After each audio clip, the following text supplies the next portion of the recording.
Cordial saludo, mi nombre es Karen Ayer Hernández Arias y a mí me correspondió exponerles y explicarles el capítulo quinto, el capítulo sexto y el título decimotercero de la Constitución. Bueno, estos abarcan los artículos desde el 365 hasta el 380, que sería el último. Entonces yo primero voy a leer cada artículo y luego lo voy a ir explicando. Comenzamos con el capítulo quinto, que es de la finalidad social del Estado y, y de los servicios públicos. Tenemos la prestación de servicios públicos que nos habla el artículo 365 y este nos dice: los servicios públicos son inherentes a la finalidad social del Estado. Es deber del Estado asegurar su prestación eficiente a todos los habitantes del territorio nacional. Los servicios públicos estarán sometidos al régimen jurídico que fije la ley.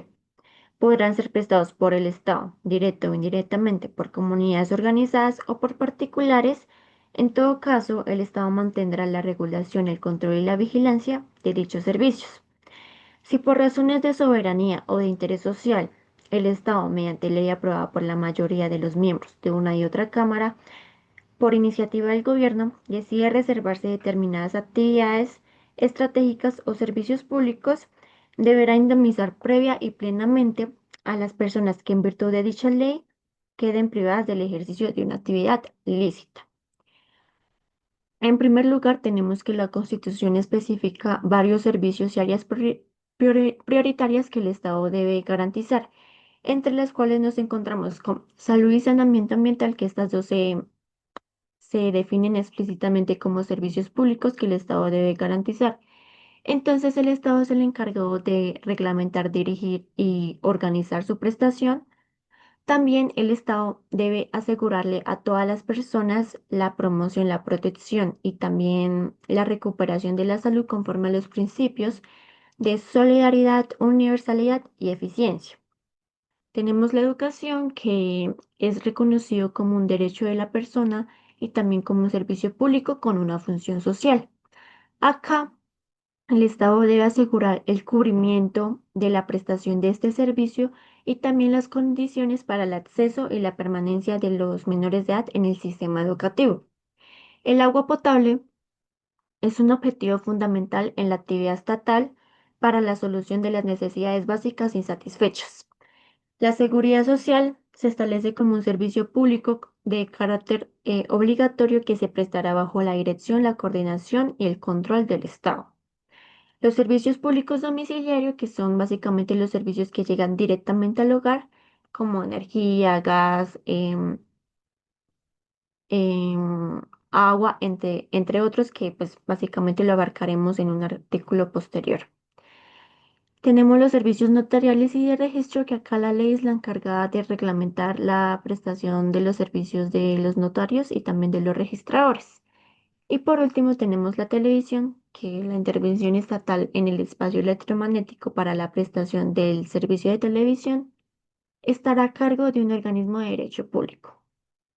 Acá tenemos que para el cumplimiento de estas obligaciones, el gasto público social destinado a áreas específicas como salud, saneamiento ambiental, educación y agua potable tendrán prioridad sobre cualquier otra asignación en los planes y en los presupuestos de la nación y de las entidades territoriales.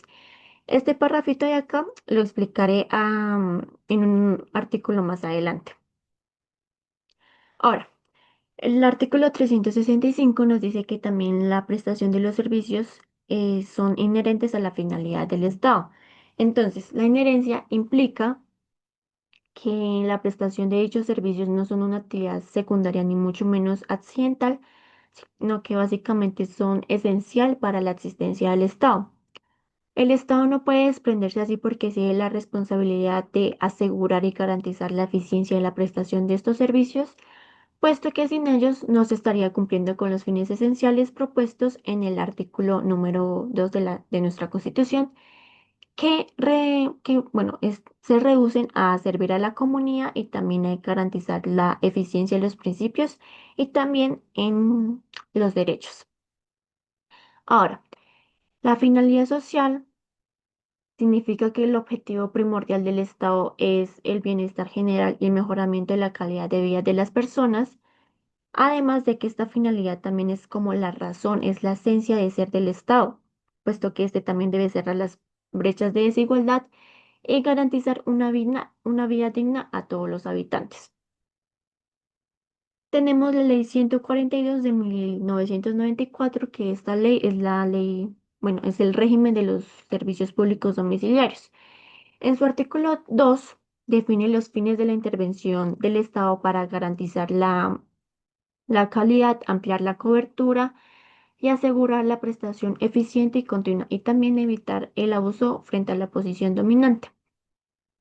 Tenemos el artículo número 3 de la misma ley, que establece los instrumentos para que el Estado intervenga, incluyendo la regulación, el control y la vigilancia, y también el estímulo a la inversión.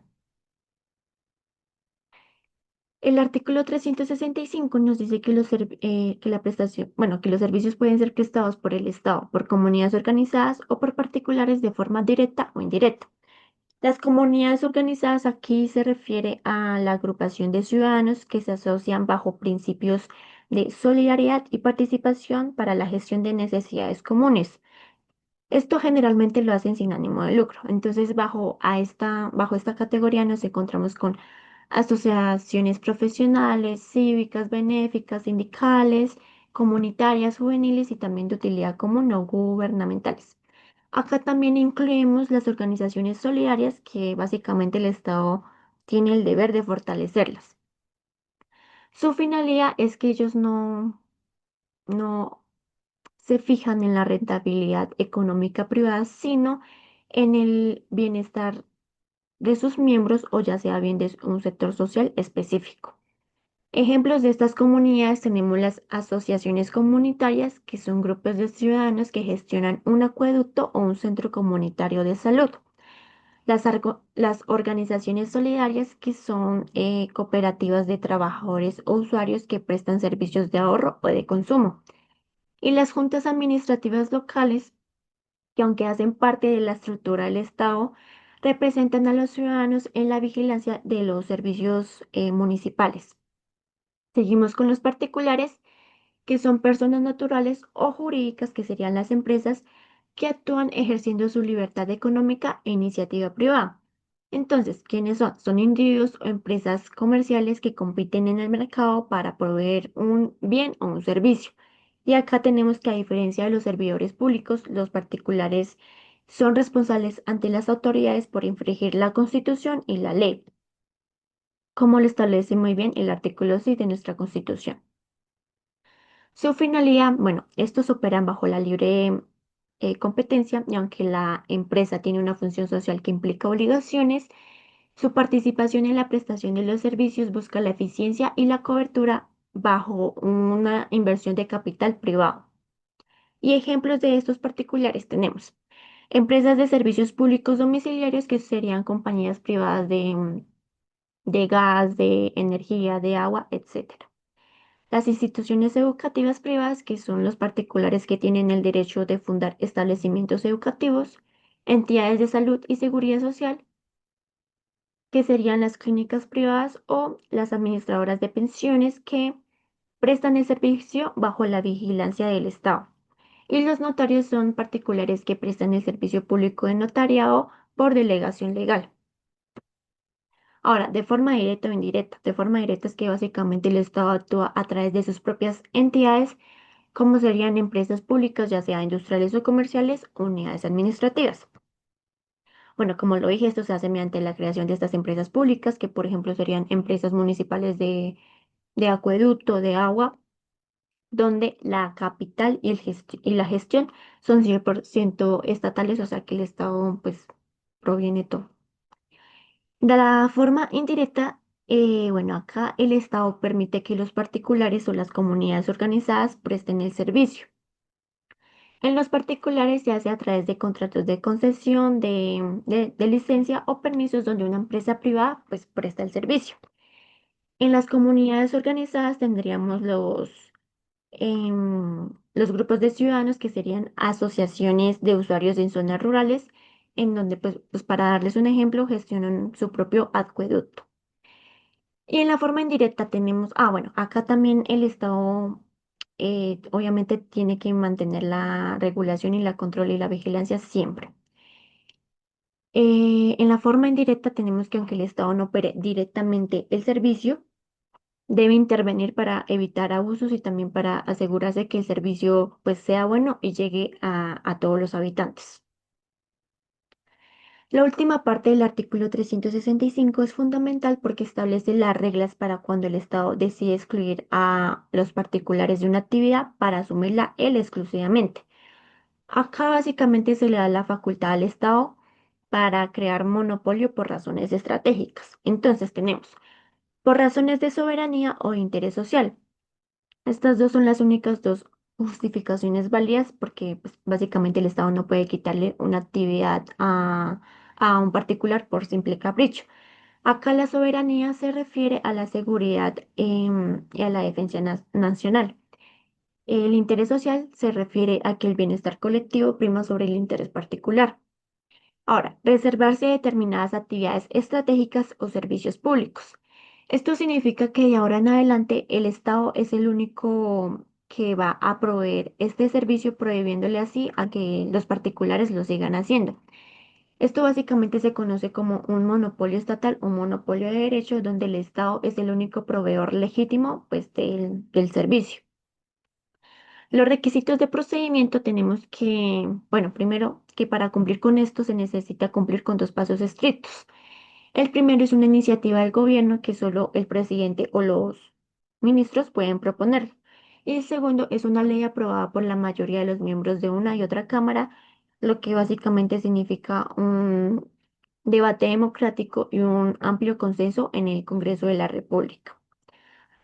Ahora, indemnizar previa y plenamente. Entonces, en el llegado caso que si el Estado decide quitarle un negocio en particular que operaba legalmente, debe pagarle antes de quitarle la actividad, que esto significa previa, y debe cubrir con todos los daños y prejuicios causados, que significa plenamente. La relación legal y jurisprudencial, tenemos que la relación legal, como se los he mencionado, es la Ley 142 de 1994. Para complementar a lo anteriormente dicho, esta ley dicta las reglas para saber cómo se cobran las tarifas, quiénes pueden ser prestadores, los derechos y los deberes de los usuarios. También el artículo 365 dice que los servicios estarán sometidos a un régimen jurídico que fije la ley. Y pues básicamente sin esta ley, el contenido del artículo 365 quedaría vacío, no tendría validez. En la relación jurisprudencial tenemos la sentencia C-150 de 2003. Esta sentencia explica que el Estado puede intervenir en la economía para asegurar que el mercado no excluya a los más pobres de los servicios básicos. También tenemos que el artículo 365 establece que los servicios son inherentes a la finalidad social del Estado. La Corte nos explica que esta inherencia justifica que el Estado intervenga de una forma más fuerte en este sector y no en otros negocios privados, puesto que de estos servicios depende la vida digna de las personas. También tenemos que el artículo 365 menciona que es deber del Estado asegurar la prestación eficiente a todos los habitantes. La Corte aclara que la eficiencia no es solo económica, o sea, que la empresa reciba el dinero, sino también implica y se extrae como una obligación social en la cual pues se debe asegurar que llegue el servicio hasta quienes no pueden pagarlo. Por último, el artículo 365 pues, permite que los particulares presten el servicio. La Corte nos dice que cuando un particular entra a prestar este servicio, entonces se entiende que su libertad económica está subordinada al interés general y también a las políticas generales o específicas que el Estado imponga para proteger a los ciudadanos. Seguimos con la prioridad del gasto público social y que es el artículo 366. Este artículo nos dice, el bienestar general y el mejoramiento de la calidad de vida de la población son finalidades sociales del Estado. Será objetivo fundamental de su actividad la solución de las necesidades insatisfechas de salud, de educación, de saneamiento ambiental y de agua potable. Para tales efectos, en los planes y presupuestos de la nación y las entidades territoriales, el gasto público social tendrá prioridad sobre cualquier otra asignación. Bueno, el artículo 366 comienza elevando el bienestar general y mejoramiento de la calidad de vida a las categorías de finalidades sociales del Estado. Esto significa que cualquier acción que provenga del Estado, ya sea nacional o territorial, debe estar siempre encaminada a que las personas tengan una mejor vida y también a que tengan sus necesidades básicas cubiertas. Esta norma desarrolla el principio social del Estado, principio social de derecho que está establecido en el artículo 1, que básicamente nos dice que el interés general prima sobre, perdón, prima sobre el interés particular. Seguimos como con los objetivos fundamentales de la actividad, y es que este artículo identifica cuatro áreas prioritarias que el Estado no puede ignorar y que deben ser el centro de su gestión. Entonces nos encontramos con la salud, que es garantizar el acceso a los servicios de promoción y protección, la educación, que es asegurar que sea un derecho reconocido de la persona y también un servicio público con una función social. El saneamiento ambiental, que es organizar y reglamentar el cuidado y la limpieza del entorno. Y también, por último, el agua potable, que la solución a esta falta de recursos debe ser una prioridad máxima que el Estado debe resolver. Estos cuatro objetivos se consideran el núcleo para solucionar las necesidades básicas insatisfechas de la población. La prioridad del gasto público social. Pero ¿qué es el gasto público social? Entonces, este es un componente específico de la ley de apropiaciones que agrupa las partidas destinadas a satisfacer las finalidades sociales del Estado. Esto nos lo dice el artículo 350 de la Constitución Política. Su enfoque es la solución de las necesidades básicas y satisfechas de la población en áreas críticas. Establece que en los planes y los presupuestos tanto de la nación como de los departamentos y municipios, el gasto público social tendrá prioridad sobre cualquier otra asignación. Y pues este parrafito, ¿qué significa? Que el dinero destinado a estas áreas, como ya lo he mencionado, salud, educación, agua potable y saneamiento ambiental, debe protegerse por encima de otros gastos como lo serían el funcionamiento administrativo o el pago de deudas, salvo excepciones que el artículo 350 también nos nombra, que serían por guerra exterior o por razones de seguridad nacional. Ahora, la distribución territorial también nos lo nombra el artículo 350 de nuestra Constitución, y es que para la repartición de estos recursos se debe tener en cuenta ciertos criterios. Ciertos criterios. Entonces tenemos en primer lugar el número de personas con necesidades básicas y satisfechas. El segundo requisito, el tamaño de la población. Y el tercero y el último, que sería la eficiencia fiscal y administrativa de cada entidad. Acá se crea una obligación de gasto, y es que básicamente los gobernadores no pueden simplemente decir no invertir en lo social, ya que la Constitución les obliga a poner estos sectores y recursos en primera fila. Tenemos el artículo 100 de la Ley 142 de 1994, que determina que las apropiaciones para el acueducto y el saneamiento básico se clasifican como gasto público social, dándoles así la prioridad constitucional que el artículo 366 exige. También tenemos la Ley 179 de 1994, que es la Ley Orgánica de Presupuesto. En su artículo 17 nos da a entender, bueno, nos especifica qué se entiende y qué es el gasto público social, incluyendo la solución a las necesidades de salud, de agua potable, de educación y saneamiento ambiental. Bueno, por último está la relación legal y jurisprudencial de este artículo. La relación legal, como ya se los he establecido anteriormente, es la de 179 de 1994. Para añadir a lo anteriormente dicho, el artículo 366 dice que la prioridad debe verse reflejada en los planes y en el presupuesto, pues, de la nación y ajá. Esta ley es la herramienta técnica que permite que el mandato constitucional del artículo 366 se cumpla cada año cuando el Congreso aprueba el presupuesto. Entonces, por ejemplo, si en el llegado caso que el Congreso llegase a aprobar un presupuesto donde la prioridad no sea el gasto público social, esta ley orgánica podría demandar ese presupuesto por ilegalidad. ya que no le está dando la prioridad constitucional que se exige. En la relación jurisprudencial tenemos la sentencia C-423 de 1995. Acá la Corte Constitucional determinó que la prioridad del gasto público social del artículo 366 significa que este gasto es inflexible.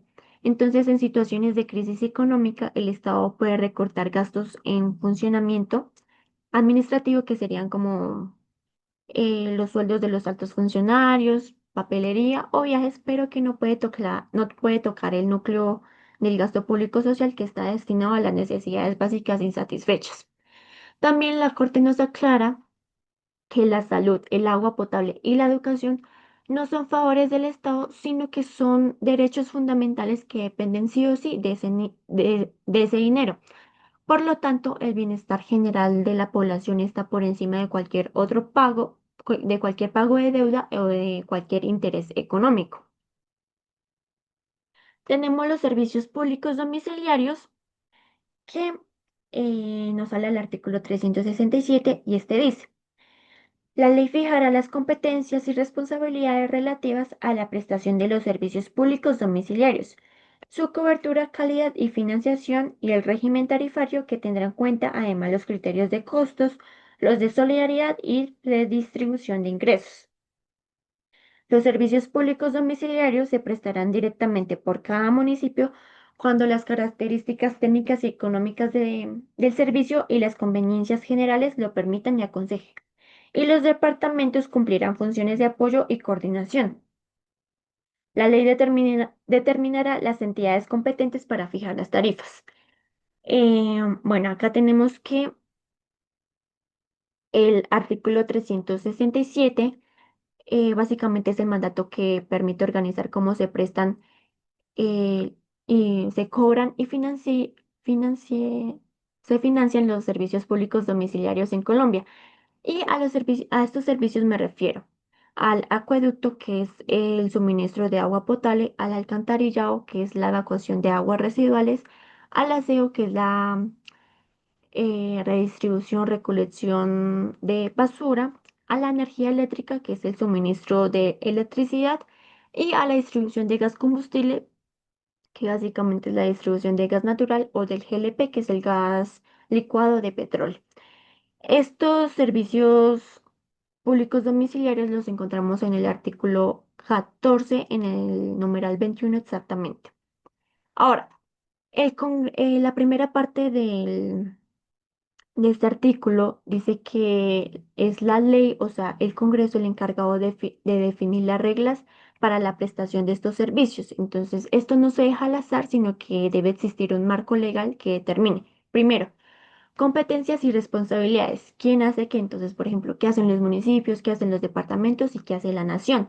La calidad y cobertura, que es que el Estado no solo debe prestar ese servicio, sino asegurar que sea bueno y también que llegue a la mayoría de los habitantes posibles. Y la financiación y tarifas es cómo se pagan estos servicios y cómo se calculan los precios. Como se los dije anteriormente, en el artículo 14, en su numeral 21, nos encontramos con los servicios públicos domiciliarios y abajo de este se desprenden la definición de cada servicio público domiciliario. Está el acueducto, el alcantarillado, el de aseo, el de energía eléctrica y el de gas combustible. Ahora, la preferencia municipal es que los servicios deben ser prestados directamente y principalmente por los municipios siempre que sea técnica y económicamente posible. En este esquema, los departamentos no son los operadores principales de la prestación de de estos servicios, sino que cumplen funciones de apoyo y coordinación, pero ¿cómo lo hacen? Entonces tenemos en primer lugar el principio de subsidiariedad, que es una categoría que explicaré más adelante, pero que es básicamente cuando el Estado no, cuando el municipio no puede prestar el servicio, pues el departamento entra a ayudar. Apoyo financiero y crediticio, que le corresponde a las asambleas departamentales expedir las disposiciones para brindar el apoyo ya sea crediticio o financiero a los municipios. Esto es vital para el artículo 367 para que se cumpla este artículo, porque se exige la financiación de estos servicios. Entonces el departamento puede, primero, Hablar créditos para que los municipios construyan infraestructuras como serían plantas de tratamiento o redes eléctricas. Segundo, asignar recursos de su propio presupuesto para confinanciar obras de servicios públicos locales. Como conclusión de esta parte, tenemos que los departamentos garantizan que los municipios tengan el dinero, la planeación técnica y también el respaldo administrativo para que dicho servicio no falle. Tenemos el artículo quinto, séptimo y octavo de la Ley 142 de 1994, en donde se reparten las competencias. Entonces, el artículo quinto es la competencia del municipio, que básicamente es asegurar la prestación eficiente. El artículo séptimo es la competencia del departamento, que acá se especifica la fusión, las funciones de apoyo y coordinación, como ya se los he venido explicando. Y el artículo octavo, que es la competencia de la nación, que este básicamente gestiona y planifica los recursos técnicos. Bueno, acá están las categorías que nos ayudan a comprender mejor el artículo 367. Entonces, tenemos en primer lugar la eficiencia en la cobertura, que como ya se los he mencionado, el Estado no solo debe prestar y brindar el servicio, sino que tiene que cumplir con la obligación constitucional de ampliar las redes para asegurar que este servicio llegue a todos los habitantes del territorio. El régimen tarifario, acá se incluyen los criterios de solidaridad y redistribución, que básicamente estos dos son la base del sistema de estratificación. Esto significa que los ciudadanos con mayor capacidad económica, o sea, los estratos altos y sectores económicos, paguen una contribución adicional para ayudar a subsidiar parte de la tarifa de los ciudadanos con menores ingresos, que serían los estratos bajos. Seguimos con el principio de subsidiariedad territorial y coordinación, que básicamente es el principio por el cual si un municipio no puede brindar, no tiene la capacidad técnica para brindar el servicio por sí solo, entonces el departamento entra a apoyarlo o coordinarlo para que el ciudadano no se quede sin este servicio. La reserva de ley en tarifas es que solo las entidades que señale la ley son las competentes para fijar los precios de las tarifas. La relación legal y jurisprudencial. Bueno, en la relación legal tenemos la Ley 142 de 1994, que es la Ley de los Servicios Públicos Domiciliarios.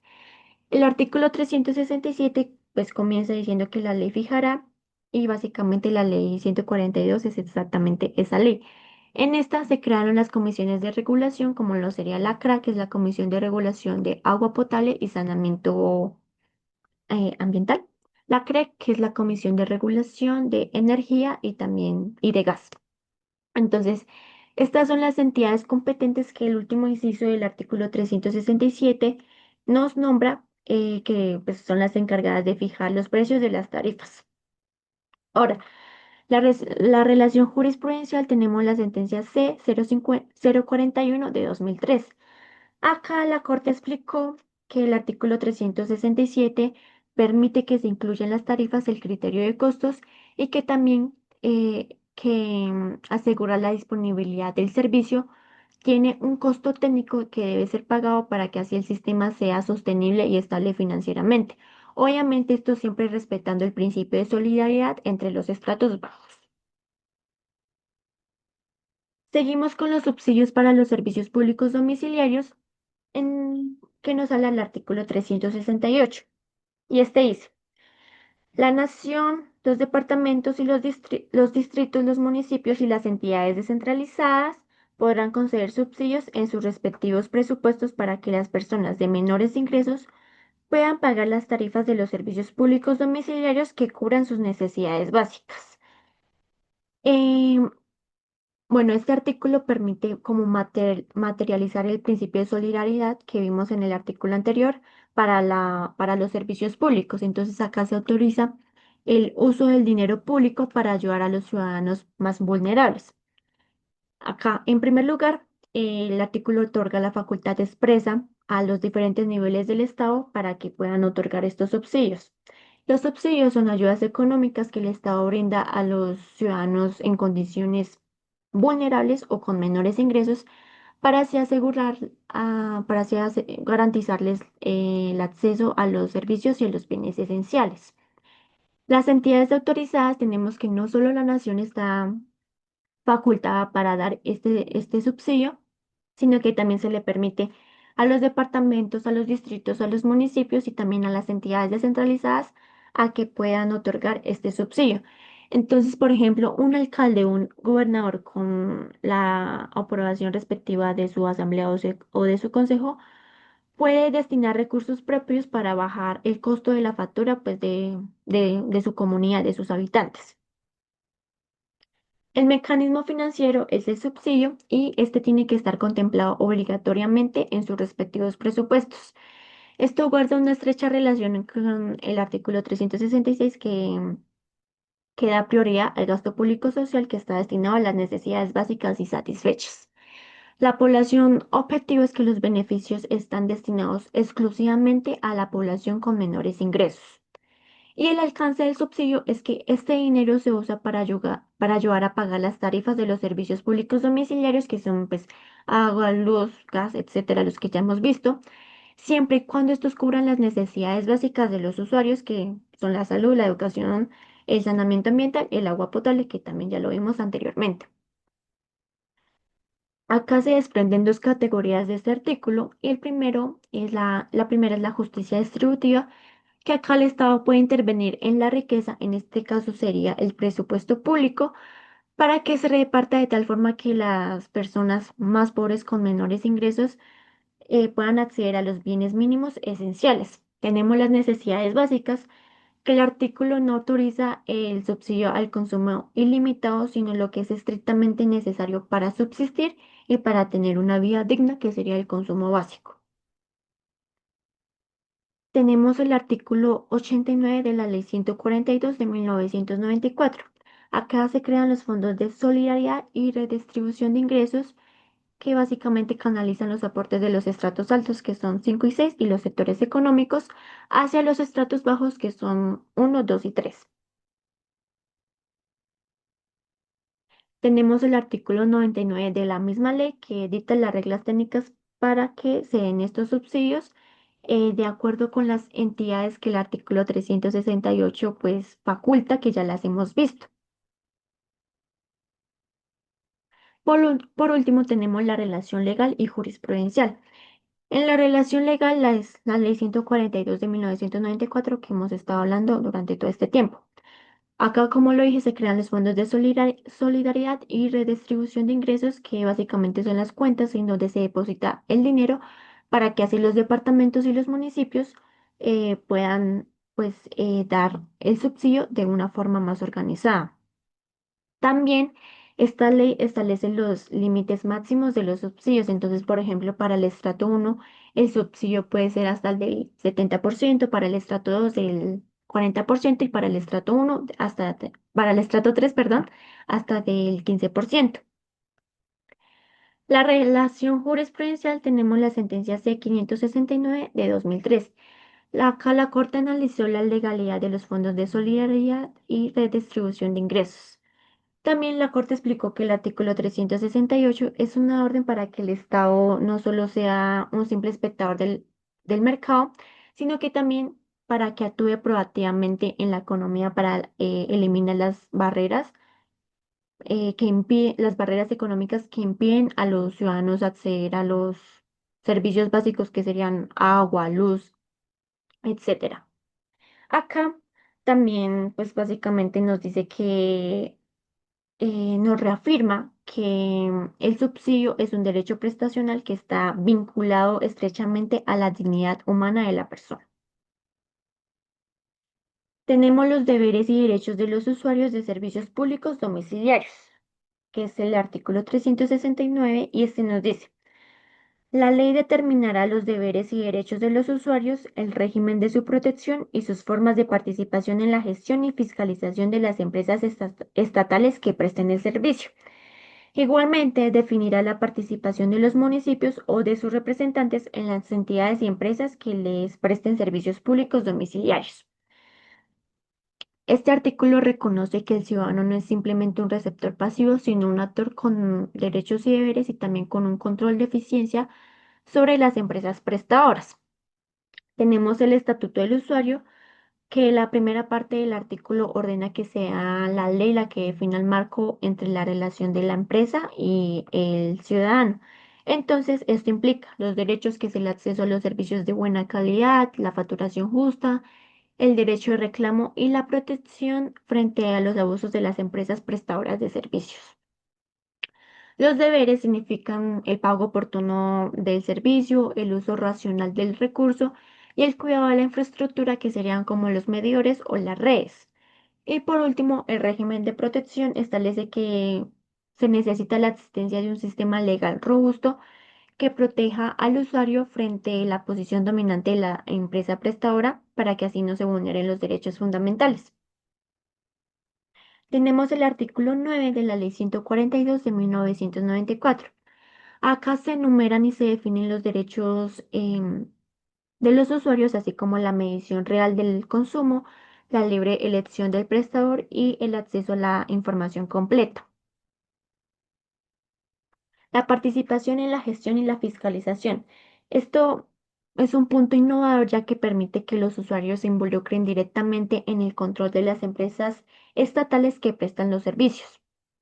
¿Cómo se cumple esto? Esto se cumple a través de la Ley 142 de 1994, en donde se crean los comités de desarrollo y control social.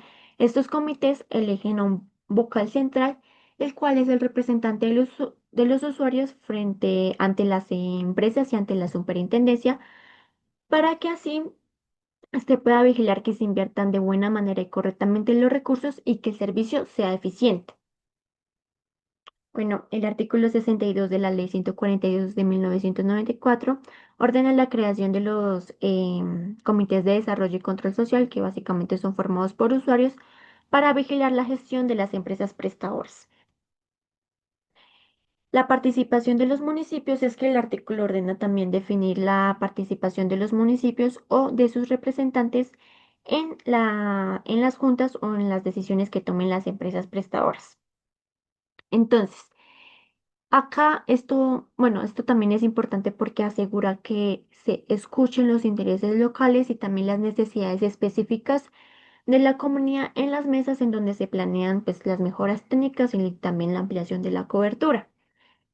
Acá también se evita que una empresa preste un servicio en un pueblo o en una ciudad sin tener en cuenta la planeación y el desarrollo del municipio en particular. En la relación jurisprudencial tenemos otra vez la sentencia C-150 de 2003. Bueno, como vimos anteriormente, esta sentencia explica que la participación ciudadana en los servicios públicos es una manifestación es una manifestación del Estado Social de Derecho. También la Corte nos dice que los ciudadanos tienen el derecho constitucional de asegurar que las empresas prestadoras de servicios cumplen con su finalidad social correctamente. Seguimos con las superintendencias de servicios públicos domiciliarios que nos habla el artículo 370 y este dice: corresponde al presidente de la República señalar con sujeción a la ley las políticas generales de administración y control de eficiencia de los servicios públicos domiciliarios y ejercer por medio de la Superintendencia de Servicios Públicos Domiciliarios el control, la inspección y vigilancia de las entidades que lo presten. Este artículo le da las facultades específicas al presidente de la República para supervisar y dirigir el sector de los servicios públicos domiciliarios en Colombia.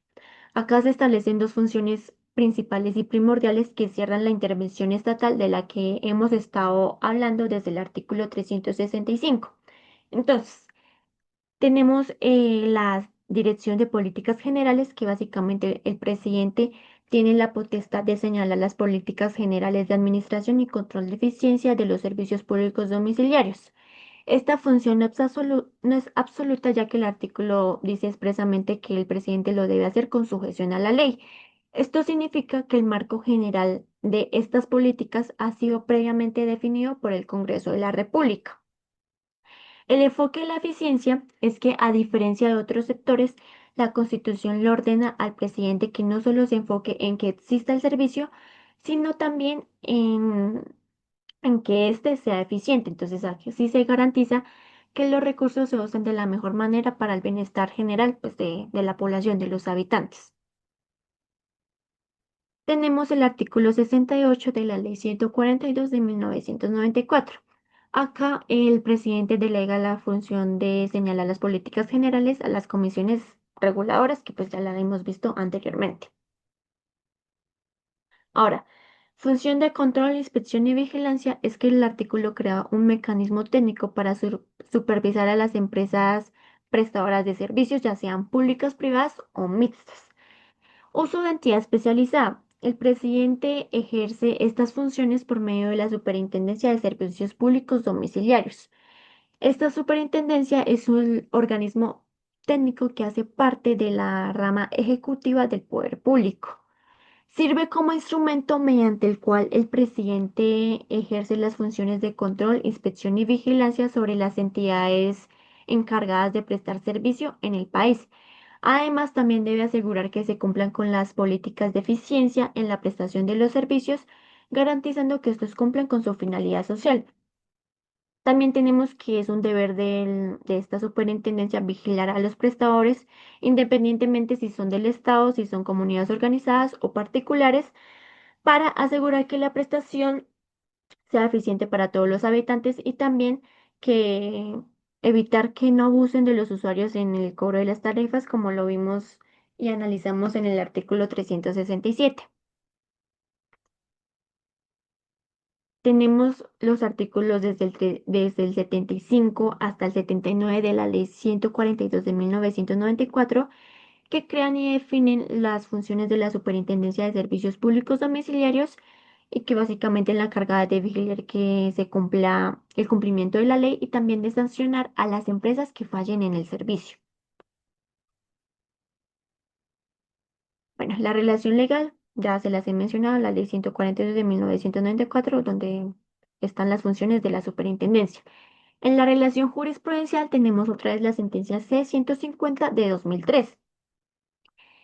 La Corte Constitucional aclaró que la función del artículo 370 no es solo técnica, sino que también busca proteger el interés social, asegurando que el control de eficiencia del presidente de la República se traduzca en una mejor calidad de vida para todos los habitantes de la población. Ahora damos apertura al capítulo sexto, que es de la banca central.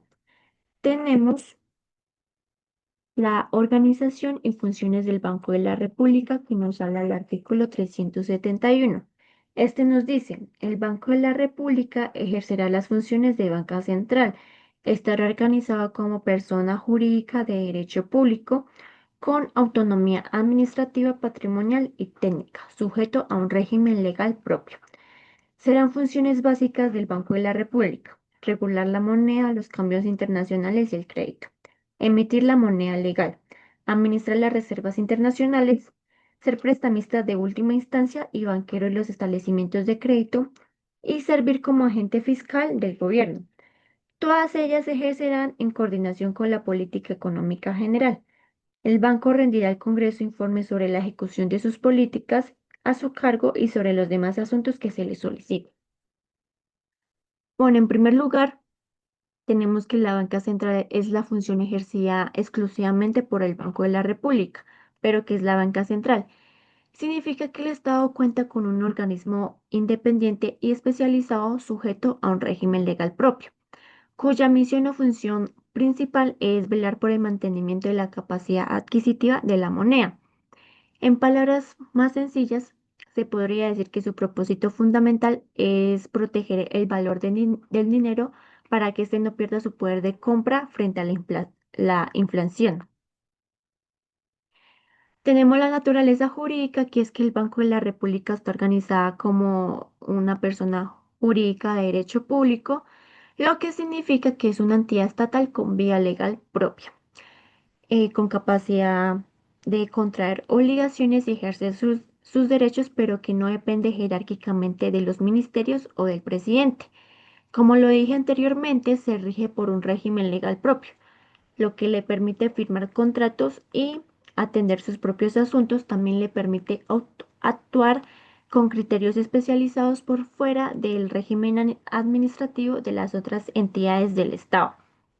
Tenemos ahora el régimen de autonomía y es que para proteger la estabilidad económica de intereses políticos temporales, la Constitución le otorga tres tipos de independencia al Banco de la República.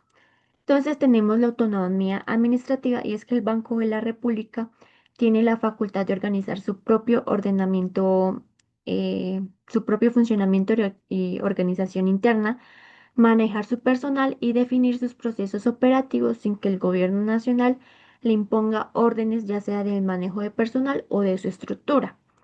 Tenemos ahora la autonomía patrimonial, que es que el Banco de la República cuenta con bienes y recursos propios y también tiene un presupuesto independiente. Entonces, esto significa que no depende de que el Congreso le asigne dinero en el presupuesto general de la nación. Por último, está la autonomía técnica, que es la capacidad de tomar decisiones sobre política monetaria como subir o bajar las tasas de interés, basadas exclusivamente en análisis técnicos o económicos y no en promesas de campañas o intereses electorales. Acá los expertos, bueno, sus expertos deciden qué es lo mejor para la moneda basándose únicamente en datos. Tenemos la Ley 31 de 1992, que es la Ley Orgánica del Banco de la República. En su artículo 1 nos ratifica que el Banco de la República está organizado como una persona jurídica de derecho público que cuenta con una autonomía administrativa, técnica y patrimonial. En el artículo 3 nos dice y nos aclara que tiene un régimen legal propio, por lo que se rige por lo que dice la Constitución, esta ley y también por los estatutos. Continuemos con las funciones básicas del Banco de la República y es que el artículo 371, como ya lo pudimos ver anteriormente, le otorga cinco responsabilidades exclusivas que deben ejercerse bajo la coordinación o en concordancia con la política económica general del Estado. En primer lugar, tenemos regular la moneda, los cambios internacionales y el crédito. Entonces acá el banco decide cuánto dinero circula en la economía, controla el mercado de las divisas, que es básicamente el valor del dólar y la tasa de cambio.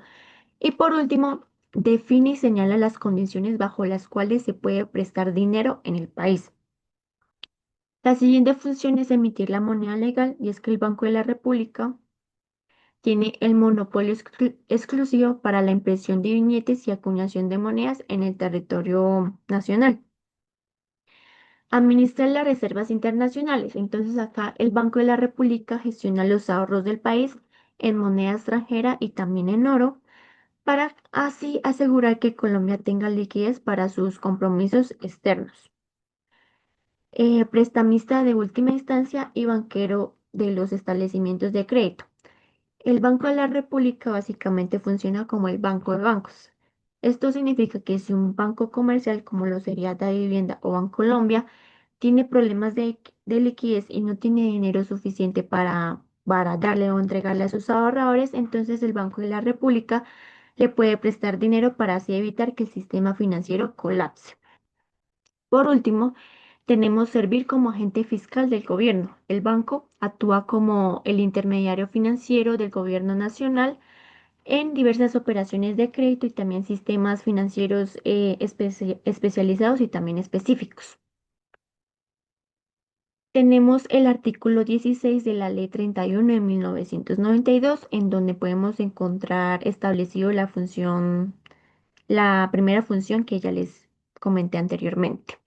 Entonces acá, este artículo otorga a la Junta Directiva la función para fijar encajes, en regular el crédito y determinar las políticas de manejo de la tasa de cambio. Tenemos los artículos de 6 al 11 en donde encontramos la segunda función, la que regulan el monopolio de la emisión y también establecen que el peso es la única unidad monetaria. También que el banco tiene pues la función exclusiva para la impresión, la acuñación y también para proveer los billetes y las monedas en el país.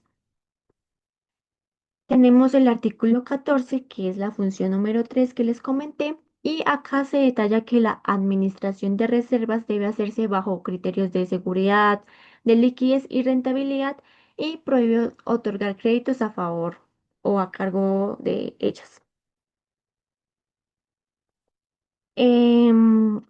El artículo 12 pues, de esta ley nos habla de la función del banquero y prestamista.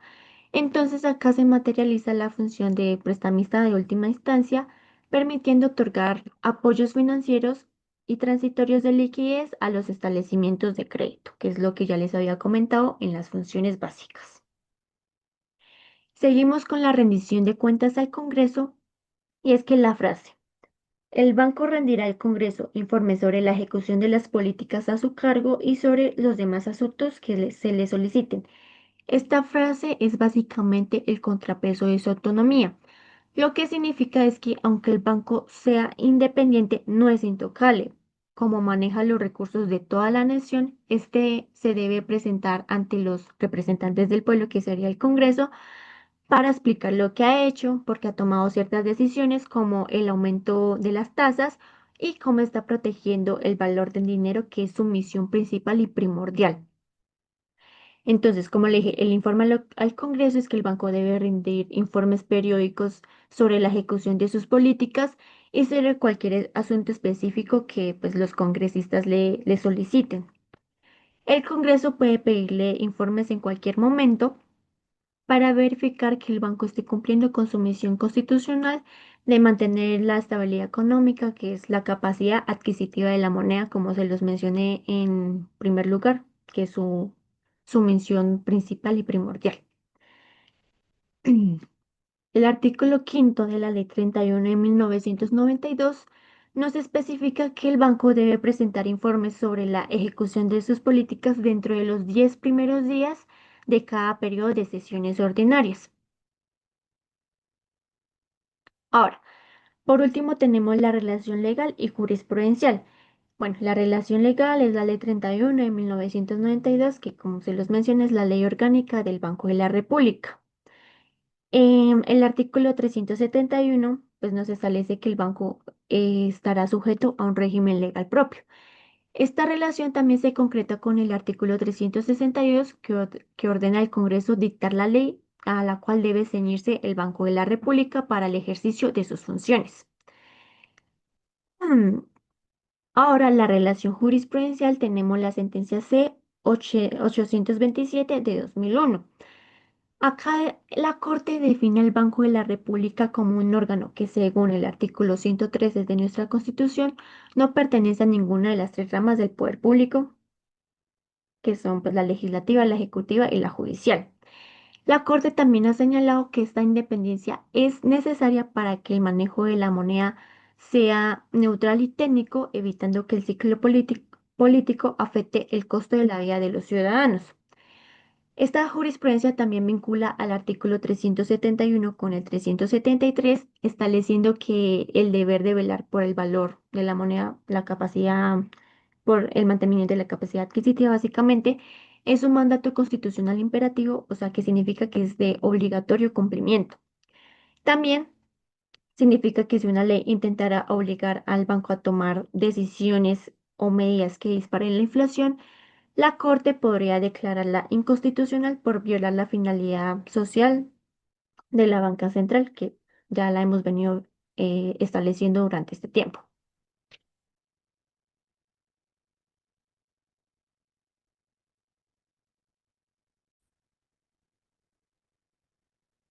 Ahora seguimos con la Junta Directiva del Banco de la República, que nos habla el artículo 372, y este nos establece que la Junta Directiva del Banco de la República será la autoridad monetaria cambiaria y crediticia.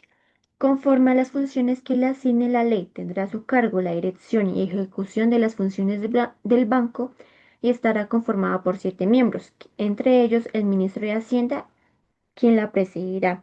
El gerente del banco será elegido por la junta directiva y será miembro de ella. Los 5 miembros restantes de dedicación exclusiva serán nombrados por el presidente de la República para periodos prorrogables de 4 años, reemplazados 2 de ellos cada 4 años. Los miembros de la Junta Directiva representarán exclusivamente el interés de la nación. El Congreso editará la ley a la cual deberá ceñirse el Banco de la República para el ejercicio de sus funciones y las normas con sujeción a las cuales el gobierno expedirá los estatutos del banco en los que se determinen, entre otros aspectos, la forma de su organización, su régimen legal, el funcionamiento de su junta directiva y el consejo de administración, el periodo del gerente, las reglas para la constitución de sus reservas, entre ellas las de estabilización cambiaria y monetaria, y el destino de los excedentes de sus utilidades. El presidente de la República ejercerá la inspección, vigilancia y control del banco en los términos que señale la ley. Bueno, el artículo 372 de la Constitución nos define básicamente la estructura a mando y el funcionamiento interno de la máxima autoridad económica, que sería la Junta Directiva del Banco de la República. Este artículo es fundamental porque establece quiénes toman las decisiones sobre el dinero de los colombianos y bajo qué reglas operan. La autoridad y responsabilidad es que la junta directiva es designada como la autoridad monetaria, cambiaria y crediticia de la nación. Esto significa que es el cuerpo encargado de decidir cuánto dinero circula, cómo se controla el valor del dólar y cuáles son las tasas de interés. Además, tiene a su cargo las funciones, a cargos la dirección y el desarrollo de las funciones básicas que vimos del Banco de la República en el artículo anterior. La composición de la Junta es que la Constitución nos establece una conformación plural de 7 miembros.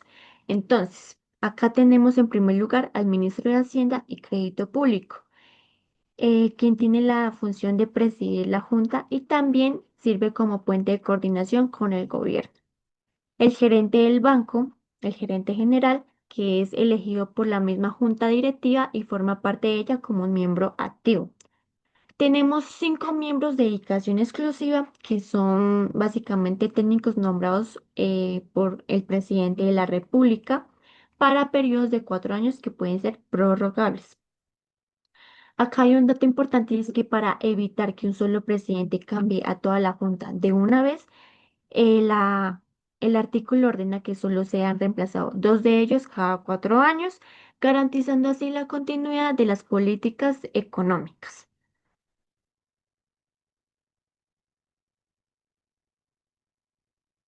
Tenemos el artículo 28 de la Ley 31 de 1992, que básicamente establece los 7 miembros de la Junta Directiva, el ministro de Hacienda, que es quien la preside, el gerente general y los 5 miembros de dedicación exclusiva elegidos por el presidente de la República.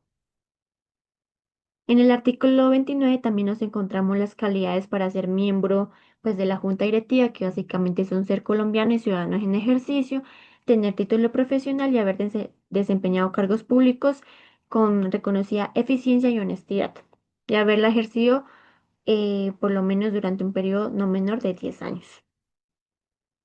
Tenemos el artículo 37 que básicamente nos dice que el gerente general del banco será elegido por la junta directiva y para un periodo de 4 años y también que puede ser reelegido hasta por 2 periodos más.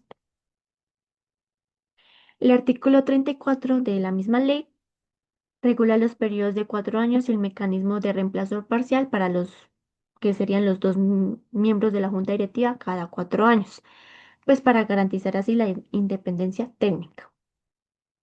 El artículo 35 de esta ley pues, nos establece las faltas absolutas de los miembros de las juntas que la hemos venido viendo en la exposición de nuestros compañeros anteriores. El artículo 33 de la Ley 31 de 1992 define las facultades de la Junta Directiva como el máximo órgano del gobierno, incluyendo la aprobación de estados financieros y los presupuestos también. El interés de la nación. Este básicamente es un mandato ético y legal muy importante, pues que se establece en este artículo, ya que todos los miembros de la junta directiva deben representar exclusivamente el interés de la nación. Esto implica que aunque el ministro de Hacienda esté presente o que el presidente de la República haya elegido a la mayoría de los miembros de la junta directiva, sus decisiones no deben favorecer intereses particulares o partidistas, sino únicamente la estabilidad económica de todo el país. Tenemos ahora un marco legal y los estatutos, y es que el funcionamiento del banco está doblemente regulado. Tenemos primero por el Congreso, que es el órgano legislativo que dicta la ley por la cual debe ceñirse obligatoriamente el Banco de la República. Y esa ley, como la hemos venido estudiando todo este tiempo, es la Ley 31 de 1992. Los estatutos, bueno, acá tenemos también que los estatutos por el gobierno, entonces el Ejecutivo es el encargado de expedir los estatutos conforme y basándose en la ley del Congreso. Estos estatutos pueden definir la organización interna y el funcionamiento del Consejo de Administración, el periodo del gerente, las reglas para crear reservas de estabilización cambiaria y monetaria, y también qué se hace con las utilidades o los excedentes que genera el banco al final de cada año. El artículo 26 de la Ley 31 de 1992 señala que la Junta prepara el proyecto de estatutos para que el gobierno los expida mediante decreto. El artículo 46 nos habla de Ah, acá también tenemos la función de inspección y vigilancia que, aunque el banco es autónomo, como lo hemos venido viendo desde el artículo 371, el presidente de la República conserva la facultad de ejercer las funciones de inspección, control y vigilancia sobre la entidad, de acuerdo con lo que señale la ley para asegurar que se cumplen las funciones constitucionales correctamente. Entonces, la ley 46 es básicamente la función de inspección y vigilancia y control que tiene el presidente de la República y que también en el artículo 47 puede delegar la función al superintendente bancario. Acá está la conformación de la junta directiva actual en el año 2026. Entonces tenemos a Germán Ávila Plazas, que es el ministro de Hacienda y Crédito Público, a Leonardo Villar, que es el gerente general, y y Viviana, Mauricio, Olga, Laura y César, son los cinco miembros de dedicación exclusiva por el presidente de la República.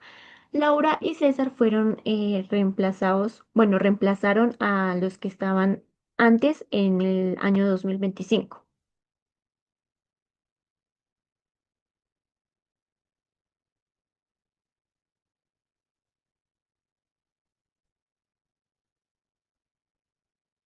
Seguimos con las atribuciones del Banco de la República que nos habla el artículo 373 y este dice lo siguiente. El Estado, por intermedio del Banco de la República, velará por el mantenimiento de la capacidad adquisitiva de la moneda.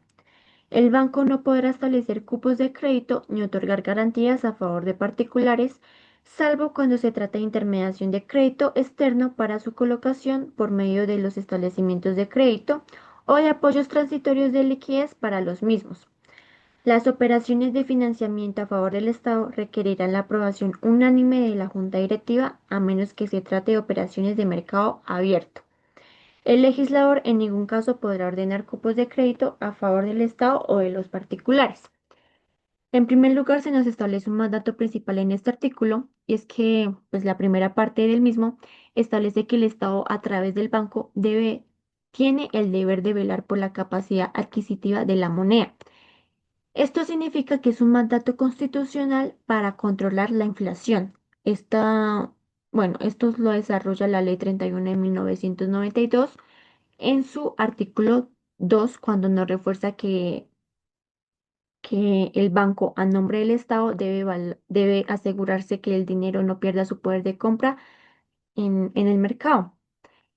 Su alcance es que no solo es una función técnica, sino también una responsabilidad social para proteger el ahorro de los ciudadanos y también la estabilidad de los precios en el mercado.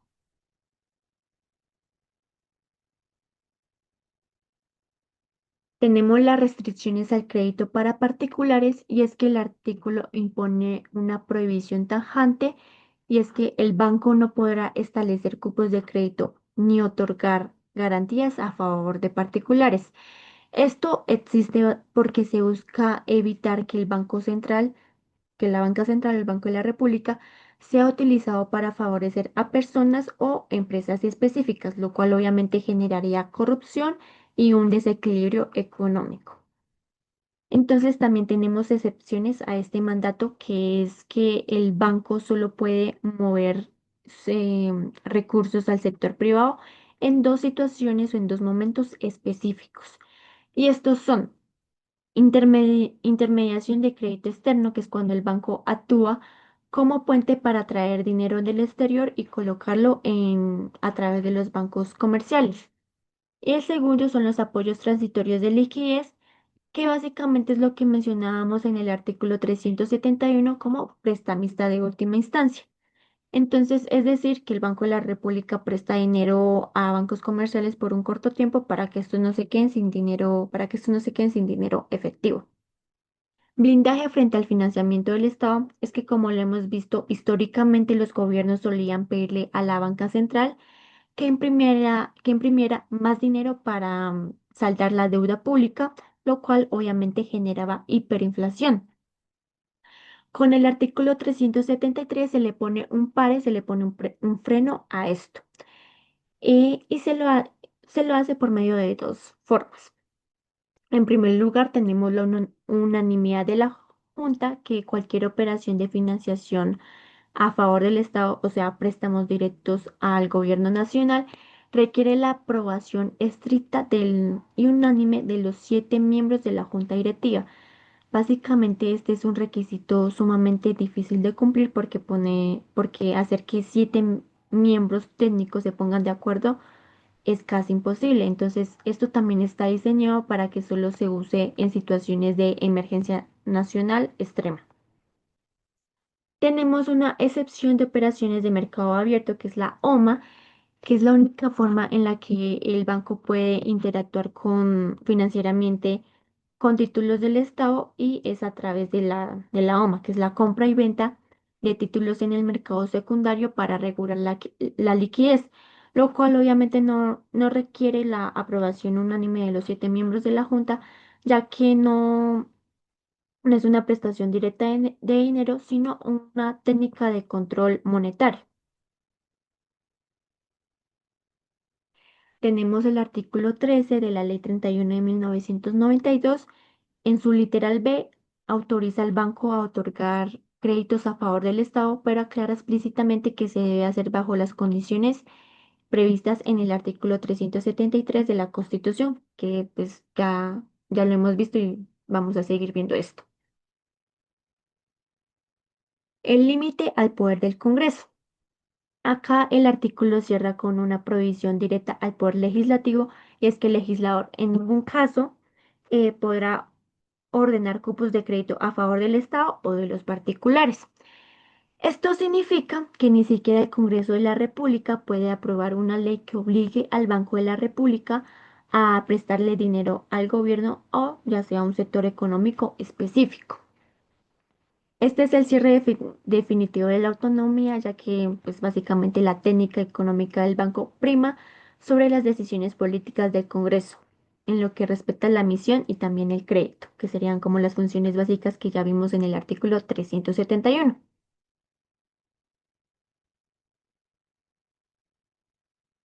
En la relación jurisprudencial tenemos la sentencia C-827 de 2001, que también la vimos en el artículo 371. Entonces, acá la Corte explica que para cumplir el mandato de velar por la capacidad adquisitiva de la moneda, el banco debe ser una autoridad independiente, como lo vimos, y básicamente que la jurisprudencia señala que es imperativo aislar el poder de regulación monetaria de los órganos encargados de la dirección política, que son el gobierno y el Congreso de la República. Esto garantiza la imparcialidad y la neutralidad técnica, evitando que se emita dinero para fines electorales o para cubrir déficits fiscales irresponsables que generan inflación. Bueno, ahora seguimos con el título 13º, que sería el último título de nuestra Constitución, que es de la reforma de la Constitución. Tenemos las reformas constitucionales que nos habla el artículo 374. Este nos dice, la Constitución política podrá ser reformada por el Congreso, por una asamblea constituyente o por el pueblo mediante referendo. Este artículo básicamente es la norma de apertura del título decimotercero de nuestra Constitución Política, el cual regula los mecanismos legítimos para modificar la Carta Magna. Este artículo también es supremamente fundamental porque establece que la Constitución es rígida, lo que significa que no puede ser cambiada o modificada por leyes ordinarias, sino únicamente por procedimientos especiales y por actores específicos. Tenemos tres medios de reforma, que el primero sería por el Congreso, que es a través de los actos legislativos. El segundo está la Asamblea Constituyente, que este mecanismo se utiliza generalmente para reformas profundas o estructurales del Estado. Y por último tenemos al pueblo mediante referendo, que básicamente es el mecanismo de participación directa, donde los ciudadanos votan sobre un temario o articulado propuesto anteriormente. No entraré a detalle tanto en estos medios de reforma en este artículo, ya que en los siguientes artículos vamos a ver cada uno a detalle.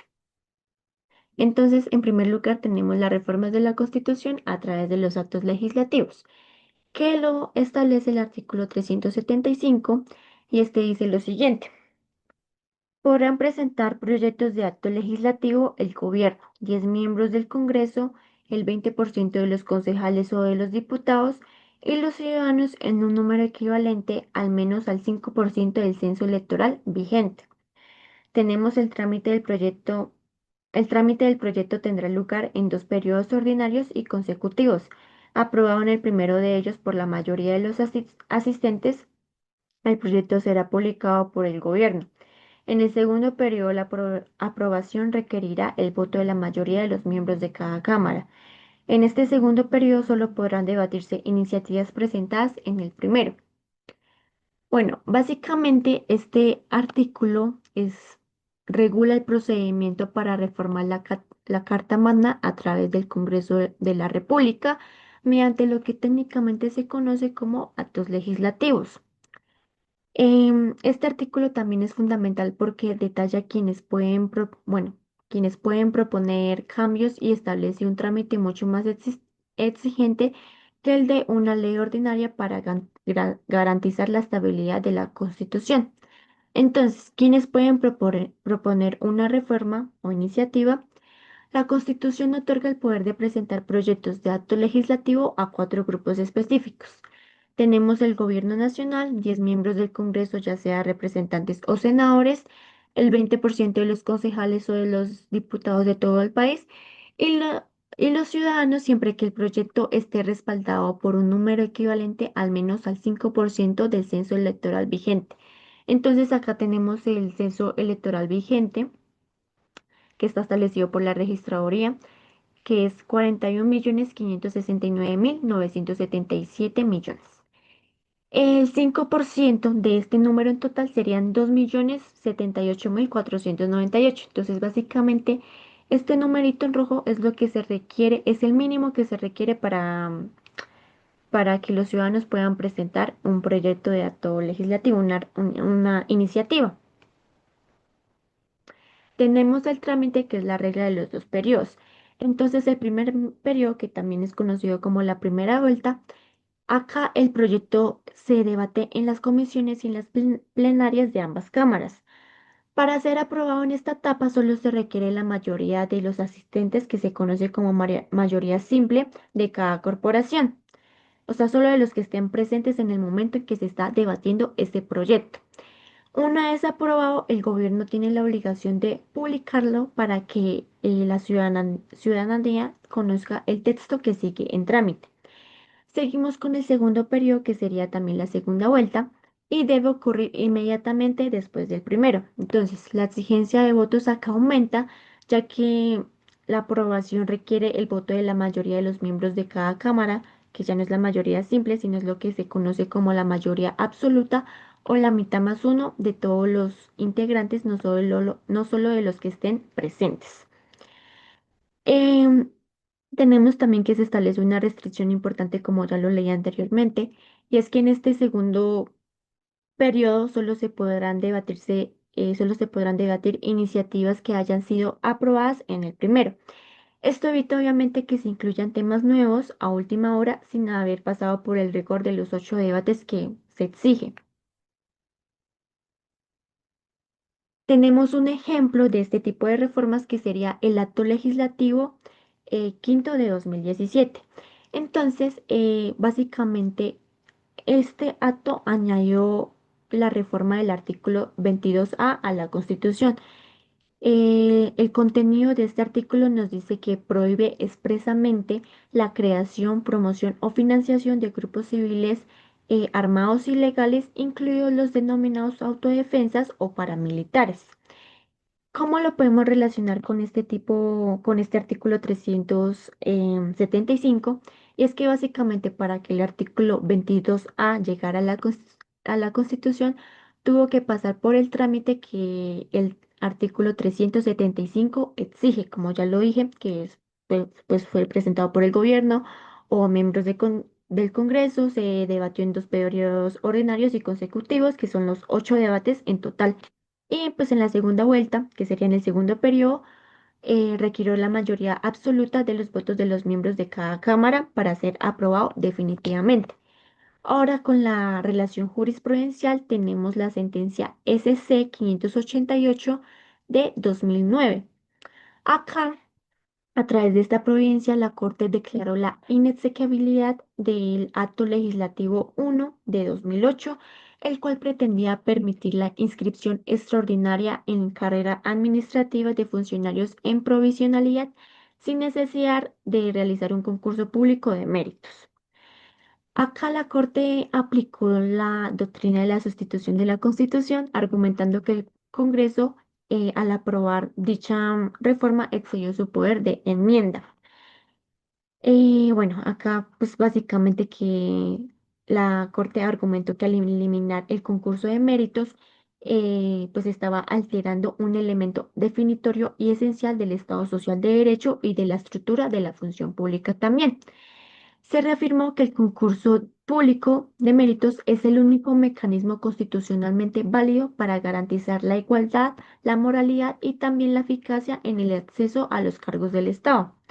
La sentencia obviamente protegió el derecho de todos los ciudadanos a acceder a funciones y cargos públicos en igualdad de condiciones. Seguimos con las reformas de la Constitución por Asamblea Constituyente que nos habla el artículo 376. Y este dice, mediante ley aprobada por mayoría de los miembros de una y otra Cámara, el Congreso podrá disponer que el pueblo en votación popular decida si convoca una Asamblea Constituyente con la competencia, el periodo y la composición que la misma ley determine. Se entenderá que el pueblo convoca a la Asamblea si así lo aprueba cuando menos una tercera parte de los integrantes del censo electoral, la Asamblea deberá ser elegida por el voto directo de los ciudadanos en acto electoral que no podrá coincidir con otro. A partir de la elección quedará en suspenso la facultad ordinaria del Congreso para reformar la Constitución durante el término señalado para que la Asamblea cumpla sus funciones. La Asamblea adoptará su propio reglamento. Acá el artículo 376 básicamente desarrolla uno de los 3 mecanismos de reformas previstos en el artículo 374 que ya les mencioné anteriormente, que es la Asamblea Constituyente.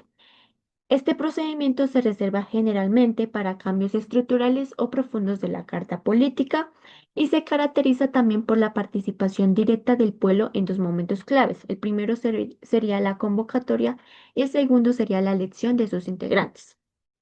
El primer paso sería una ley del Congreso. Entonces, para iniciar este proceso, el Congreso de la República debe aprobar una ley por la mayoría de los miembros de una y otra Cámara. Esta ley no reforma la Constitución por sí misma, sino que es el instrumento para consultar al pueblo si desea convocar la Asamblea. La ley debe definir 3 aspectos fundamentales que nos estableció el artículo 376. El primero, la competencia. ¿Qué partes de la Constitución podrá reformar la Asamblea? Segundo, el periodo. ¿Cuánto tiempo tendrá la Asamblea para cumplir con su encargo? Y el tercero, que sería la composición, ¿cuántos delegatarios la integrarán y cómo será su estructura? El umbral de votación, que es básicamente la convocatoria popular. que pues una vez aprobada la ley se somete a votación popular. El artículo establece una exigencia de participación muy específica y es que se entenderá que el pueblo convoca la asamblea solo si el voto afirmativo representa al menos una tercera parte de los integrantes del censo electoral. Entonces, ya hemos visto el censo electoral en el artículo 375. Entonces, la tercera parte del censo electoral vigente sería 13.556.659. Si no se alcanza con la exigencia mínima, que sería este número en rojo, pues la convocatoria básicamente no tendría validez. Bueno, ahora tenemos la elección de la asamblea y la prevención de coincidencia. Si el pueblo aprueba la convocatoria, los ciudadanos deben elegir a los integrantes de la asamblea por voto directo. Un requisito de transparencia clave es que este acto electoral, o sea, la convocatoria de la asamblea, no debe coincidir con ningún otro acto electoral, como lo serían las elecciones del Congreso o también la del presidente de la República, para así asegurar que pues, el ciudadano solo se enfoque exclusivamente ya sea en la elección de los congresistas del presidente o en la elección de la asamblea constituyente de los integrantes de esta asamblea. Bueno, ahora seguimos con la suspensión de la facultad del Congreso. Este es el efecto jurídico más potente del artículo, ya que a partir del momento en que se elige la Asamblea Constituyente, la facultad ordinaria del Congreso para reformar la Constitución queda en suspenso. Esto significa que, mientras que la Asamblea esté cumpliendo sus funciones en el término señalado, pues el Congreso pierde temporalmente su competencia para reformar o para tramitar actos legislativos, evitando así que existan dos poderes reformatorios actuando al mismo tiempo. Está la autonomía de la Asamblea, que finalmente el artículo le otorga plena independencia operativa a este órgano al establecer que la Asamblea pues adoptará su propio reglamento interno para regir sus deliberaciones y procesos de votación. Un ejemplo de este tipo de reforma, pues básicamente tenemos que precisar que desde la promulgación de la Constitución de 1991 no existe ningún otro ejemplo de una reforma constitucional realizada a través del mecanismo del artículo 376, que es la Asamblea Constituyente. Todas las reformas vigentes hasta el día de hoy se han hecho por medio de los actos legislativos, que es lo que vimos en el artículo 375, o también se han intentado mediante referendos, que es lo que vamos a ver en el artículo 377 y 78. Acá, bueno, sin embargo, un ejemplo histórico que dio origen a este articulado sería la Constitución de 1991, misma de la que estamos hablando pues todos nosotros. Entonces, la actual Carta Política fue decretada, sancionada y promulgada por la Asamblea Nacional Constituyente en 1991. Este proceso demostró cómo una asamblea puede reemplazar un orden anterior, que sería la Constitución de 1886, que regió por más de 100 años y pues básicamente se cambió por uno nuevo, que fue la Constitución de 1991. Por eso el artículo 376 se redactó y se estableció para que si el país decide hacer otra asamblea en el futuro, existan reglas claras de votación y también se suspenda la facultad del Congreso para evitar conflictos del poder, como pues ya lo vimos en la suspensión de la facultad del Congreso.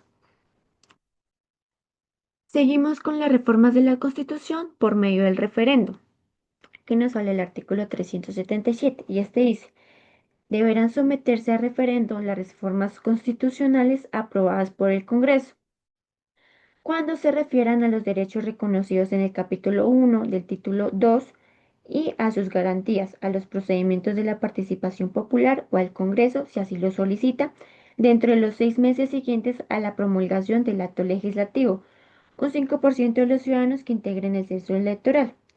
La reforma se entenderá derogada por el voto negativo de la mayoría de los sufragantes siempre que en la votación no hubiere participado al menos la cuarta parte del censo electoral. Acá, el artículo 377 de nuestra Constitución establece un mecanismo de control popular sobre las reformas constitucionales realizadas por el Congreso cuando éstas afectan temas fundamentales del Estado. Entonces, también a diferencia del proceso normal donde el Congreso reforma la Constitución y entra en vigencia tras su promulgación, este artículo permite que los ciudadanos convoquen a un referendo derogatorio para decir si aceptan o rechazan dicha reforma. Entonces, tenemos las materias que activan el control popular. No cualquier reforma constitucional del Congreso puede ser sometida a este referendo. El artículo 377, como se los acabo de leer, limita esta posibilidad exclusivamente a reformas que se refieran, en primer lugar, a los derechos fundamentales y a sus garantías que están contenidos en el capítulo 1 y el título 2. Segundo, los procedimientos de participación popular. Y tercero, las normas que regulan el Congreso de la República. Ahora, los requisitos para la convocatoria. Este referendo no es automático, debe ser solicitado por la ciudadanía bajo condiciones estrictas. Entonces tenemos el apoyo ciudadano que debe pedirlo un número de ciudadanos equivalente al 5% del censo electoral, que pues ya lo vimos que en el artículo 375. El límite del tiempo es que la solicitud debe realizarse dentro de los 6 meses siguientes a la promulgación del acto legislativo, que sería pues la reforma realizado por el Congreso. Ahora, las condiciones para la derogatoria o pues para su validez es que para que la voluntad popular logre anular la reforma aprobada por los congresistas, el día de la votación debe cumplirse con dos requisitos. Tenemos en primer lugar el umbral de participación. Esto significa que debe participar en la votación al menos la cuarta parte, que esto equivale al 25% del censo electoral. Entonces, si no asiste esa cantidad de gente a las urnas, la reforma al Congreso pues queda en firme.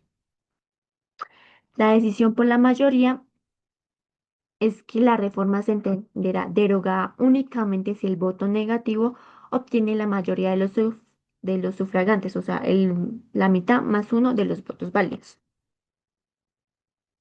Acá el umbral, el 25, bueno, la cuarta parte del censo electoral, o sea, el 25% sería 10.662.799.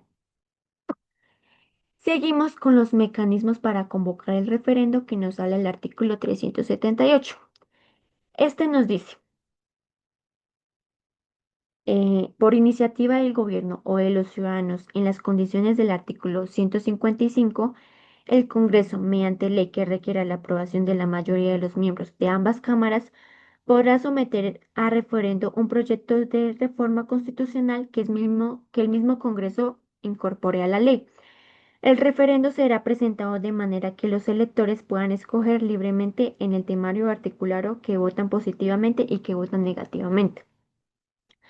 La aprobación de reformas a la Constitución por vía de referendo requiere el voto afirmativo de más de la mitad de los sufragantes y que el número de estos exceda de la cuarta parte total de los ciudadanos que integren el censo electoral. Entonces, el artículo 378, como lo acabo de leer, regula el procedimiento para reformar la Carta Magna mediante un referendo de iniciativa gubernamental o ciudadana. Este mecanismo permite que un proyecto de reforma sea sometido directamente a la voluntad del pueblo, siempre y cuando se cumplan los requisitos estrictos de trámite y también de participación. Entonces, la iniciativa y el papel del Congreso. El proceso puede ser iniciado por el gobierno o por los ciudadanos siguiendo las condiciones de iniciativa popular, que sería el 5% del censo electoral, que nos nombra el artículo 155 de nuestra Constitución. Sin embargo, el proyecto no pasa directamente a las urnas, sino que el Congreso de la República debe aprobar primero una ley que incorpore el proyecto de reforma constitucional. Bueno, acá como les dije, el 5% del censo electoral vigente serían 2.070.498. Ahora, para que esta ley sea válida requiere la aprobación de la mayoría de los miembros de ambas cámaras, que se conoce como la mayoría absoluta, que ya la he explicado anteriormente. La garantía de libertad del elector. Entonces, una de las reglas más importantes de este artículo es que el referendo debe presentarse de manera que los electores puedan escoger libremente qué puntos del temario o el articulado o del articulado van a votar positivamente y pues también cuáles van a votar negativamente si es el caso. El propósito de esto es que evita que se presenten paquetes de reforma donde se obligue al ciudadano a aceptar cambios que básicamente no desea para poder obtener otros beneficios, garantizando así una decisión informada y específica sobre cada tema que pues, se especifique en el temario o articulado. Ahora, los dos umbrales de validez. Para que una reforma propuesta por esta vía sea aprobada y también entre en vigencia, debe superar dos requisitos numéricos el día de la votación. Entonces, tenemos el umbral de participación. El número de ciudadanos que asistan al votar debe ser la cuarta parte, o sea, el 25% del total de los integrantes del censo electoral. Si no se alcanza esta participación, el referendo no tiene validez. El umbral de votación es que una vez cumplido el mínimo de participación, la reforma solo se aprueba si se obtiene el voto afirmativo de más de la mitad de los sufragantes, que sería el 50% más uno de los votos válidos. El 25%, la cuarta parte del censo electoral vigente actual, sería el 10.392.494. Seguimos con el artículo 379, que es el control de constitucionalidad. Bueno, este nos dice, los actos legislativos, la convocatoria a referendo, la consulta popular o el acto de convocatoria de la Asamblea Constituyente solo podrán ser declarados inconstitucionales cuando se violen los requisitos establecidos en este título. La acción pública contra estos actos solo procederá dentro del año siguiente a su promulgación, con observancia de lo dispuesto en el artículo 241, numeral 2. Eh, Acá el artículo 379 básicamente es la norma que cierra el título 13º de la Constitución y funciona como el mecanismo de control y seguridad de todo el sistema de reformas constitucionales que hemos estado hablando durante todo este tiempo. Su propósito también es establecer bajo qué condiciones una reforma puede ser anulada y qué tiempo tienen los ciudadanos para demandarla. Entonces, tenemos la limitación del control judicial que es solo por vicios de procedimiento. La regla de oro acá de este artículo es que los actos que reforman la Constitución, como los actos legislativos del Congreso, la convocatoria a un referendo, una asamblea constituyente, solo pueden ser declarados inconstitucionales cuando se violen los requisitos de forma establecidos en la propia Constitución. ¿Pero qué significa esto? Que en principio la Corte Constitucional no puede invalidar una reforma porque no le gusta el contenido o lo que la reforma dice. Solo puede hacerlo si se saltaron pasos obligatorios y estrictos como no completar los 8 debates en el Congreso, que fue lo que hablamos en el artículo 375, o no alcanzar el umbral de votación necesarios, que es lo que hablamos en el anterior artículo, que es el 378. El término de caducidad, el plazo de un año. Entonces, el artículo impone un límite temporal estricto para garantizar la seguridad jurídica del país. La acción pública contra estos actos solo procede dentro del año siguiente a su promulgación. Si una reforma constitucional cumple un año de haber sido publicada y nadie la demandó, o si la demanda se presenta tarde, esta queda blindada definitivamente. Ya no podrá ser retirada del ordenamiento jurídico por vicios de forma, asegurando que las reglas del Estado no vivan en una incertidumbre eterna. Ahora, la vinculación con las funciones de la Corte, que el artículo 379 nos ordena que se observe lo dispuesto en el artículo 241 en su numeral 2. Esta remisión técnica es vital por lo siguiente. Entonces, primero, establece que la Corte debe decidir sobre la constitucionalidad de la convocatoria a un referendo o a una asamblea antes del pronunciamiento popular.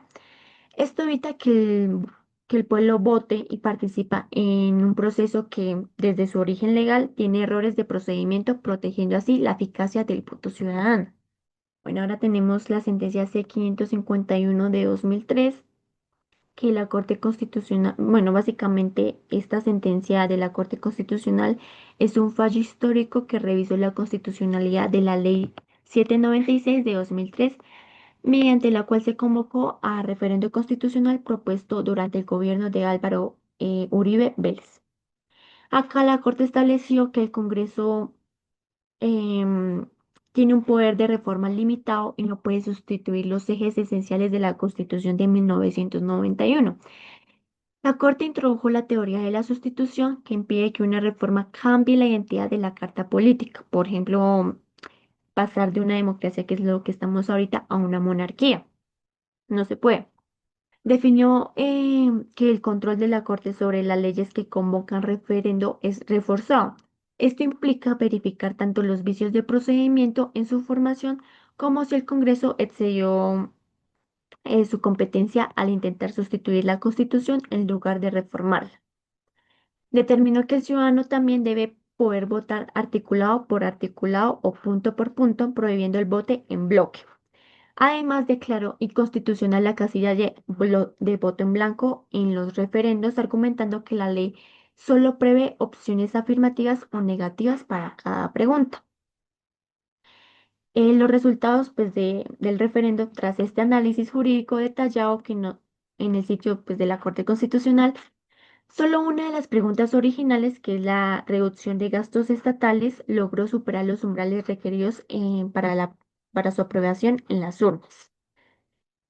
Bueno, también acá les quiero explicar cómo las tapas del test de sustitución, que básicamente para saber si una reforma es en realidad una sustitución disfrazada, la Corte aplica estos pasos siguientes. En primer lugar, tenemos la premisa mayor, que sería el pilar esencial. Entonces, acá la Corte identifica un elemento que sea un eje definitorio de la Constitución de 1991. No es cualquier articulado, sino algo que si se quita la Constitución dejaría de ser ella misma. Entonces, por ejemplo, tenemos la separación de los poderes, el Estado Social de Derecho, la autonomía judicial, el sistema democrático, entre otros más. Sigue la premisa menor, que es la reforma propuesta. Entonces, acá se analiza qué hace exactamente la nueva ley o el acto legislativo y cómo esta cambia el diseño original de la Constitución. La conclusión básicamente es la etapa final, y acá la Corte compara ambas, la premisa mayor con la premisa menor. Si la reforma anula o reemplaza ese pilar esencial de la Constitución política y resulta ser como una identidad distinta, la reforma es declarada inconstitucional por vicio de competencia. Bueno, llegamos a nuestro último artículo, que es el derogatoria, que es el artículo 380. Acá dice, queda derogada la Constitución hasta ahora vigente con todas sus reformas. Esta Constitución rige a partir del día de su promulgación. Bueno, esta básicamente no tiene mucha ciencia, pero pues acá voy a explicar como términos claves. La derogatoria de la Constitución de 1886 significa que el artículo establece explícitamente que queda derogada la Constitución hasta ahora vigente con todas sus reformas. Entonces, significa que la Constitución de 1886, que rigió al país por más de 100 años, dejó de tener validez legal en su totalidad desde ese momento. No solo se eliminó el texto original de la Constitución de 1886, sino también todos los actos legislativos y las reformas que se habían hecho a lo largo del siglo XX. Ahora, la vigencia de la Constitución de 1991, el artículo señala también que esta Constitución rige a partir del día de su promulgación. La Constitución fue promulgada el 4 de julio de 1996 por la Asamblea Nacional Constituyente. A partir de ese día, todas las autoridades y ciudadanos quedaron sujetos a las nuevas reglas, a los derechos y deberes que hemos venido estudiando, como la autonomía del Banco de la República, los mecanismos de reforma, de la finalidad social del Estado y la prestación de los servicios públicos, etc. Y bueno, por último establecemos la importancia jurídica, que pues, este artículo es el cierre del ordenamiento constitucional permanente y sirve para evitar la confusión sobre qué normas son supremas en el país. Al declarar la derogatoria total, se asegura que no existan contradicciones entre el viejo régimen y el nuevo Estado Social de Derecho. Y bueno, esto sería todo. Muchas gracias.